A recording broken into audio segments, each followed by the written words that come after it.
প্রচুর বৃষ্টির কারণে আজকে তো আমার স্কুল যাওয়া হলোই না, তাই আজকে আমাকে এরকম সব কাজ করতে হবে এটা কখনো কল্পনাও করতে পারিনি।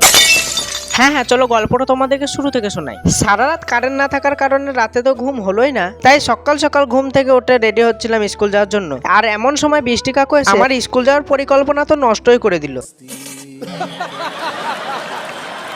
তো কোনো ব্যাপারই না, আজকে সকালে মা রান্না করেছিল পায়ে, তো সেটা খেয়ে বাইরে বেরিয়ে পড়লাম। আর গাইস, গতকাল এত বৃষ্টি হয়েছে যে সব কাদা হয়ে গেছে। তারপর পাশের রুমে গিয়ে দেখি আমার ভাইরা সবাই তাজমহল বানাচ্ছে, তো আমিও কোদালটা নিয়ে একটু মস্তানি করলাম। আর হ্যাঁ গাইস, আমাদের এই ঘরে ছিল হালকা মতো কিছু কাজ, তো কাজটা হাতে হাতে করে দিয়ে আমি বেরিয়ে পড়লাম রাস্তার দিকে। আর গাইস, আজকে ছিল শুক্রবার, তাই আমি শুধু ঘড়ির টাইম দেখছিলাম আর এরকম ভাবে আরাম করছি। আর এখানে আমার ভাই খেলছিল টিকির কিক গেম। তো কিছুক্ষণ পরে মা বললো, তো মায়ের কথায় হ্যাঁ দিয়ে আমি গামছাটা মাথায় বেঁধে নিলাম। আর গাইস, আমরা দুজনে বেরিয়ে পড়লাম মাঠে। এদিকে মাঠের আবহাওয়া এত সুন্দর ছিল যে আমাকে কচুর পাতা নিয়ে বেরোতে হচ্ছিল।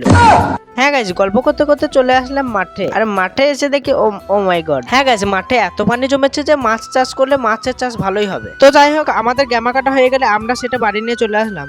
আর ঘড়ির দিকে তাকিয়ে দেখলাম নামাজের টাইম তো বেশ ঘনিয়ে এসছে, তাই তাড়াতাড়ি করে গোসলটা করে নিয়ে মসজিদে যাওয়ার জন্য রেডি হয়ে গেলাম। তো গাইস, আজকের ব্লগটা এখানেই শেষ করছি। পরে ব্লগ দেখতে চ্যানেলটা সাবস্ক্রাইব করে রাখো।